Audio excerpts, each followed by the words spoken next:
आपकी खुशी में, आपके गम में, आपकी आंसुओं में, आपकी मुस्कुराहटों में, आपके आज में, आपके कल में, आपके साथ होगी एक कहानी और मैं। नमस्कार दोस्तों, आप सभी का स्वागत है मेरे चैनल कथा सागर में। हमारी आज की कहानी मुंशी प्रेमचंद जी की लिखी हुई कहानी है जिसका शीर्षक है शंखनाद। तो आइए इस छोटी सी कहानी की शुरुआत करते हैं। भानु चौधरी अपने गांव के मुखिया थे। गांव में उनका बड़ा मान था। दरोगा जी उन्हें टाट बिना ज़मीन पर न बैठने देते। मुखिया साहब की ऐसी धाक बंधी हुई थी कि उनकी मर्जी बिना गांव में एक पत्ता भी नहीं हिल सकता था।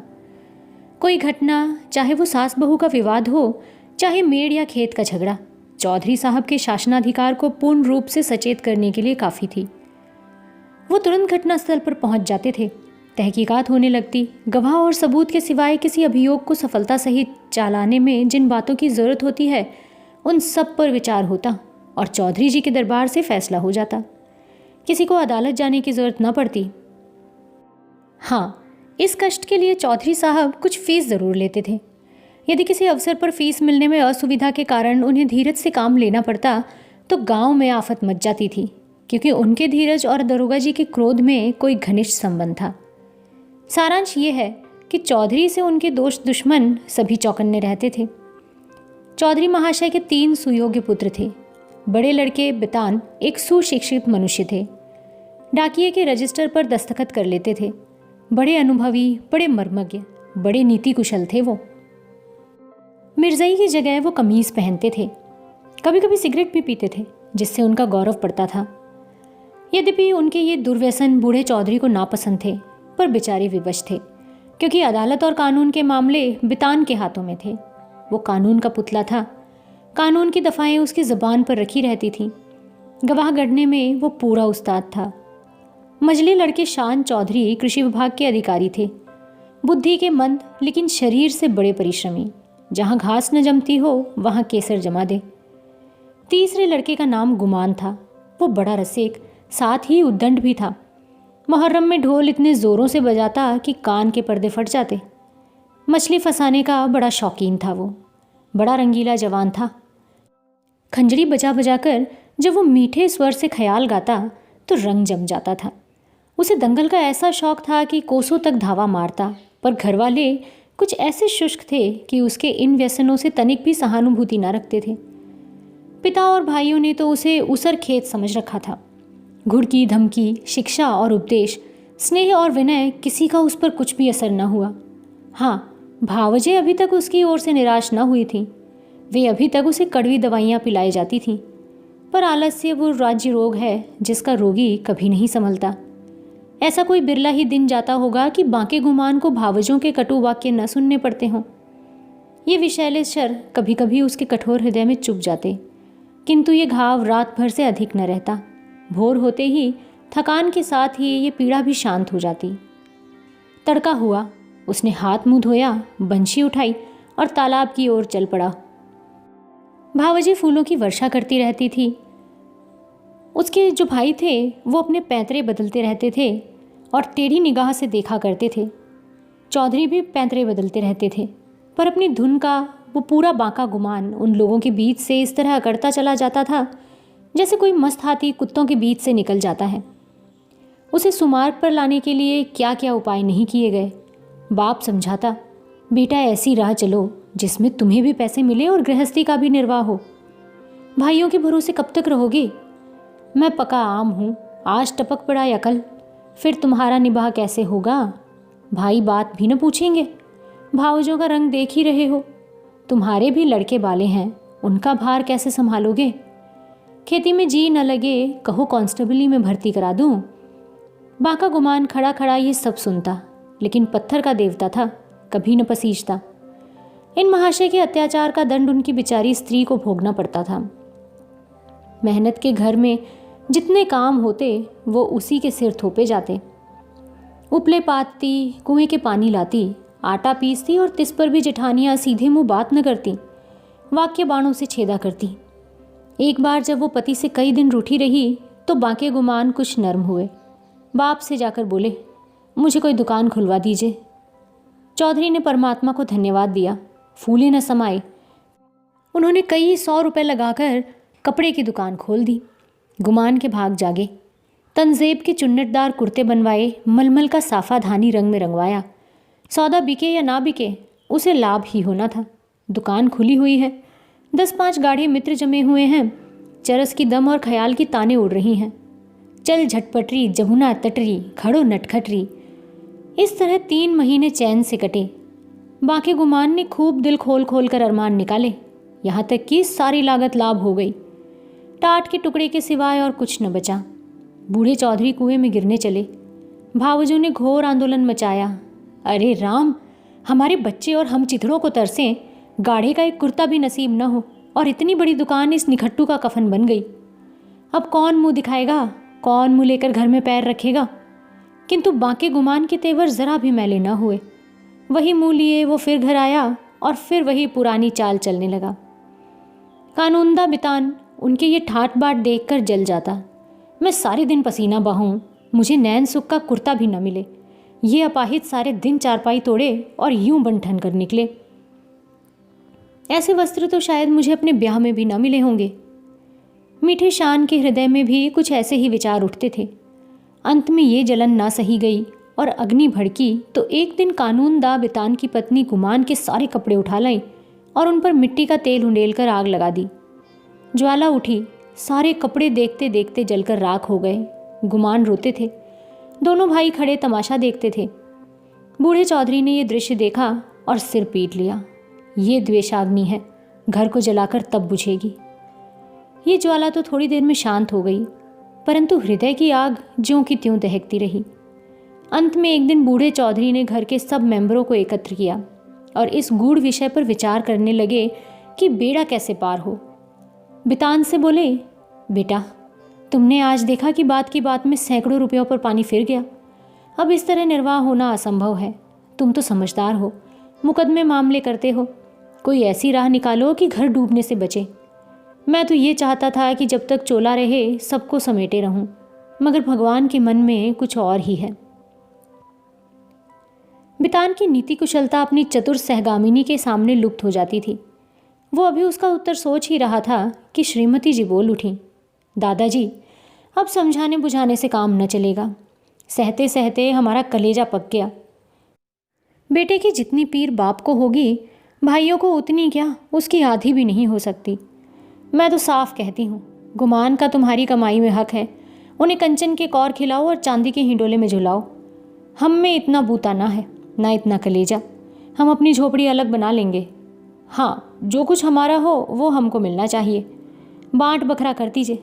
बला से 4 आदमी हंसेंगे, पर अब कहाँ तक दुनिया की लाज ढोएं।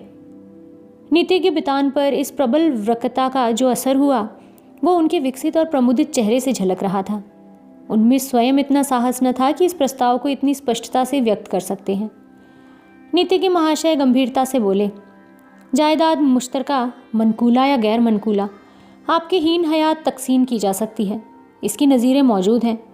ज़मींदार को साकितुल मिकियत करने की कोई इस्तहकाक नहीं है। अब मंदबुद्धि शान की बारी आई, पर बेचारा किसान, बैलों के पीछे आंखें बंद करके चलने वाला, ऐसे गूढ़ विषय पर कैसे मुंह खोलता। दुविधा में पड़ा हुआ था। तब उसकी सत्यवक्ता पत्नी अपनी जिठानी का अनुसरण करते हुए ये कठिन कार्य संपन्न करने चली। बोली, बड़ी बहन ने जो कुछ कहा उसके सिवाय और दूसरा उपाय नहीं। कोई तो कलेजा तोड़ तोड़ कर कमाए, मगर पैसे पैसे को तरसे, तन ढांकने का वस्त्र तक ना मिले, और कोई सुख की नींद सोए, हाथ बढ़ा बढ़ा के खाए। ऐसी अंधेर नगरी में अब हमारा निबाह नहीं होगा। शान चौधरी ने भी इस प्रस्ताव का मुक्त कंठ से अनुमोदन किया। अब बूढ़े चौधरी गुमान से बोले, क्यों बेटा, तुम्हें भी ये मंजूर है? अभी कुछ नहीं बिगड़ा, ये आग अब भी बुझ सकती है। काम सबको प्यारा है, चाम किसी को नहीं। बोलो, क्या कहते हो? कुछ काम धंधा करोगे या अभी आंखें नहीं खुली? गुमान में धैर्य की कमी न थी। बातों को इस कान से सुनकर उस कान से उड़ा देना उसका नित्य कर्म था, किंतु भाइयों की इस जनमुरीदी पर उसे क्रोध आ गया। बोला, भाइयों की जो इच्छा है वही मेरे मन में भी लगी हुई है। मैं भी इस जंजाल से भागना चाहता हूँ। मुझसे ना तो मजूरी हुई ना होगी। जिसके भाग्य में चक्की पीसना बदा हो वो पीसे, मेरे भाग्य में चैन करना लिखा है। मैं क्यों अपना सिर ओंखली में दूं? मैं तो किसी से नहीं कहता कि काम करो। आप लोग क्यों मेरे पीछे पड़े हुए हैं? अपनी अपनी फिक्र कीजिए, मुझे आधा सेर आटे की कमी नहीं है। इस तरह की सभाएं कितनी ही बार हो चुकी थीं, परंतु इस देश की सामाजिक और राजनीतिक सभाओं की तरह इसमें भी कोई प्रयोजन सिद्ध नहीं होता था। 2-3 दिन गुमान ने घर पर खाना नहीं खाया। जतन सिंह ठाकुर शौकीन आदमी थे, उन्हीं की चौपाल में पड़ा रहता। अंत में बूढ़े चौधरी गए और मना के लाए। अब फिर वो पुरानी गाड़ी अड़ती, मचलती, हिलती चलने लगी। पांडे के घर के चूहों की तरह चौधरी के घर में बच्चे भी सयाने थे। उनके लिए घोड़े मिट्टी के घोड़े और नावें कागज़ की नावें थीं। फलों के विषय में उनका ज्ञान असीम था। गुलर और जंगली बेर के सिवाय कोई ऐसा फल न था जिसे वो बीमारियों का घर न समझते हों। लेकिन गुरदीन के खोचे में ऐसा प्रबल आकर्षण था कि उसकी ललकार सुनते ही उनका सारा ज्ञान व्यर्थ हो जाता था। साधारण बच्चों की तरह यदि सोते भी हों तो चौंक पड़ते थे। गुरदीन उस गांव में साप्ताहिक फेरे लगाता था। उसके शुभागमन की प्रतीक्षा और आकांक्षा में कितने ही बालकों को बिना किंडरगार्टन की रंगील गोलियों के ही संख्याएं और दिनों के नाम याद हो गए थे। गुरदीन बूढ़ा सा मैला कुचैला आदमी था, किंतु आसपास में उसका नाम उपद्रवी लड़कों के लिए हनुमान मंत्र से कम न था। उसकी आवाज़ सुनते ही उसके खोचे पर लड़कों का ऐसा धावा होता कि मक्खियों की असंख्य सेना को भी रणस्थल से भागना पड़ता था।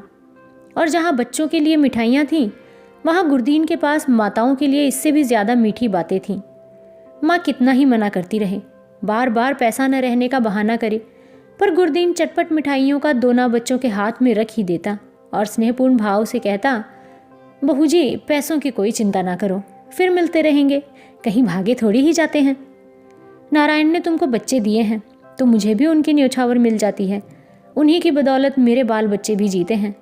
अभी क्या, ईश्वर इनका मोर तो दिखावे, फिर देखना कैसा ठन ठन करता हूँ। गुरदीन का ये व्यवहार चाहे वाणिज्य नियमों के प्रतिकूल ही क्यों न हो, चाहे 9 नगद सही 13 उधार नहीं वाली कहावत अनुभव सिद्धि ही क्यों न हो, किंतु मिष्टभामी गुरदीन को कभी अपने इस व्यवहार से पछताने या उसमें संशोधन करने की कोई जरूरत नहीं हुई। मंगल का शुभ दिन था। बच्चे बड़ी बेचैनी से अपने दरवाज़ों पर खड़े गुरदीन की राह देख रहे थे। कई उत्साही लड़के पेड़ों पर चढ़ गए और कोई कोई अनुराग से विवश होकर गांव के बाहर निकल गए थे। सूर्य भगवान अपना सुनहला थाल लिए पूर्व से पश्चिम जा पहुंचे थे। इतने में ही गुरदीन आता हुआ दिखाई दिया। लड़कों ने दौड़कर उसका दामन पकड़ा और आपस में खींचतान होने लगी। कोई कहता था मेरे घर चलो, कोई अपने घर का न्योता देता था। सबसे पहले भानु चौधरी का मकान पड़ा। गुरदीन ने अपना खोचा उतार दिया। मिठाइयों की लूट शुरू हो गई। बालकों और स्त्रियों का ठट लग गया। हर्ष और विवाद, संतोष और लाभ, ईर्ष्या और शोभ, द्वेष और जलन की नाट्यशाला सज गई। कानूनदा बितान की पत्नी अपने तीनों लड़कों को लिए हुए निकली। शान की पत्नी भी अपने दोनों लड़कों के साथ उपस्थित हुई। गुरदीन ने मीठी बातें करनी शुरू की। पैसे झोली में रखे, धेले की मिठाई दी और धेले का आशीर्वाद। लड़के दोने लिए उछलते कूदते घर में दाखिल हुए। अगर सारे गांव में कोई ऐसा बालक था जिसने गुरदीन की उदारता से लाभ उठाया हो तो वो बांके गुमान का लड़का धान था। ये कठिन था कि बालक धान अपने भाइयों बहनों को हंस हंस कर और उछल उछल कर मिठाइयाँ खाते देखकर सब्र कर जाए। उस पर तुर्रा ये कि वो उसे मिठाइयाँ दिखा दिखा कर ललचाते और चिढ़ाते थे। बेचारा धान चीखता और अपनी माता का आंचल पकड़ पकड़ कर दरवाजे की तरफ खींचता था, पर वो अबला क्या करे। उसका हृदय बच्चे के लिए ऐंठ ऐंठ कर रह जाता था। उसके पास एक पैसा भी नहीं था। अपने दुर्भाग्य पर, जिठानियों की निष्ठुरता पर और सबसे ज़्यादा अपने पति के निखट्टूपन पर कुड़कुड़ कर रह जाती थी। अपना आदमी ऐसा निकम्मा ना हो तो क्यों दूसरों का मुंह देखना पड़ता, क्यों दूसरों के धक्के खाने पड़ते। उसने धान को गोद में उठा लिया और प्यार से दिलासा देने लगी, बेटा रो मत, अब की गुरदीन आएगा तो तुम्हें बहुत सी मिठाई ले दूंगी। मैं इससे अच्छी मिठाई बाजार से मंगवा दूंगी। तुम कितनी मिठाई खाओगे? ये कहते कहते उसकी आंखें भर आईं। आह, ये मनहूस मंगल आज ही फिर आवेगा और फिर यही बहाने करने पड़ेंगे। हाय, अपना प्यारा बच्चा धेले की मिठाई को तरसे और घर में किसी का पत्थर सा कलेजा न पसीजे। वो बेचारी तो इन चिंताओं में डूबी हुई थी और धान किसी तरह चुप ही न होता था। जब कुछ वश न चला तो माँ की गोद से ज़मीन पर उतरकर लौटने लगा और रो रो कर दुनिया सिर पर उठा ली। माँ ने बहुत बहलाया फुसलाया, यहाँ तक कि उसे बच्चे के इस हठ पर क्रोध भी आ गया। मानव हृदय के रहस्य कभी समझ में नहीं आते। कहाँ तो बच्चे को प्यार से चिपटाती थी, ऐसी झल्लाई कि उसे 2-3 थप्पड़ जोर से लगाए और घुड़क कर बोली, चुप रह भागे, तेरा ही मुंह मिठाई खाने का है, अपने दिन को नहीं रोता, मिठाई खाने चला है। माँ का गुमान अपनी कोठरी के द्वार पर बैठा हुआ ये कौतुक बड़े ध्यान से देख रहा था। वो इस बच्चे को बहुत चाहता था। इस वक्त के थप्पड़ उसके हृदय में तेज भाले के समान लगे और चुभ गए। शायद उनका अभिप्राय भी यही था। दुनिया रुई को धुनने के लिए तांत पर चोट लगाता है। जिस तरह पत्थर और पानी में आग छिपी रहती है, उसी तरह मनुष्य के हृदय में भी, चाहे वो कैसा ही क्रूर और कठोर क्यों ना हो, उत्कृष्ट और कोमल भाव तो छिपे ही रहते हैं। गुमान की भी आंखें भर आईं। आंसू की बूंदें बहुधा हमारे हृदय की मलिनता को उज्जवल कर देती हैं। गुमान सचेत हो गया। उसने जाकर बच्चे को गोद में उठा लिया और अपनी पत्नी से करुणोत्पादक स्वर में बोला, बच्चे पर इतना क्रोध क्यों करती हो? तुम्हारा दोषी तो मैं हूँ। मुझे जो दंड चाहे वो दो, बच्चे को कुछ मत कहो। परमात्मा ने चाहा तो कल से लोग इस घर में मेरा और मेरे बाल बच्चों का भी आदर करेंगे। तुमने आज मुझे सदा के लिए इस तरह जगा दिया, मानो मेरे कानों में शंखनाद कर मुझे कर्म पथ में प्रवेश का उपदेश दिया हो। तो दोस्तों, आशा करती हूँ आप सबको आज की ये कहानी पसंद आई होगी। अगर ये कहानी अच्छी लगी तो इसे लाइक, इस चैनल को सब्सक्राइब और इसे अपने दोस्तों और जानकारों में शेयर ज़रूर कीजिएगा। तो जल्दी ही आपसे मुलाकात होगी एक नई कहानी के साथ। तब तक के लिए धन्यवाद।